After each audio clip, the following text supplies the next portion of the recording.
Hello, Mr. Hayes. My name is Ariana Torres. I'm in your 9 a.m. Authentic Christianity class.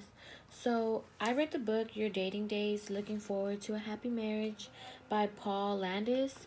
So, this book is basically a guide to all things dating that help you lead up to your ultimate goal of a happy marriage.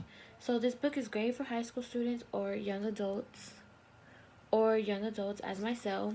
This book gives advice for both men and women, and some of the topics that are talked about throughout the book is what is dating, why should I get married, and how does money play a role in marriage.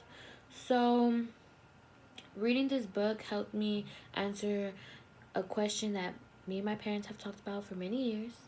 And they have always asked me, why do you want to date? And I was never able to give them a great answer. So, this book gave me a better understanding of what dating is. And it's normal to pull away from your parents' love because you're trying to find your own love and find yourself outside of your parents.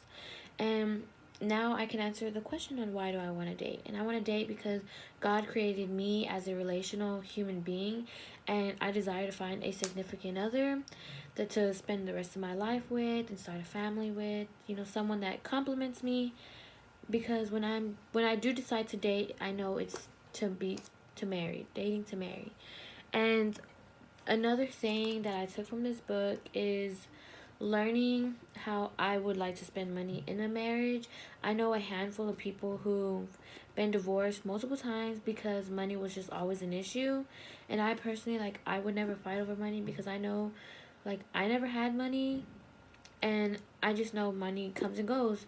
So this book talks about 6 different methods, people on how people choose to handle money in a marriage. And I think method number 3 is kind of outdated because it says the husband may control the income but gives his wife an allowance for meeting household expenses, her own personal needs, and the needs of the children. So I think it's outdated a little bit, but I know some people like that lifestyle. I have friends that are living lavishly in that lifestyle. So, that's fine. But me personally, I would combine 4, 5, and 6. So we would have separate accounts. We would both have access to each other's money, but each of us would have different responsibilities. So, like, say we'd go half on the mortgage, and then we each have our own different bills to pay. But overall, I think this book is great despite the published date.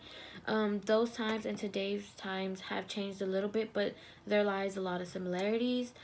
Dating and feelings seem to overall stay the same despite the year we're in. The only difference that might be different from back then and now is the role of the man and woman. But great book.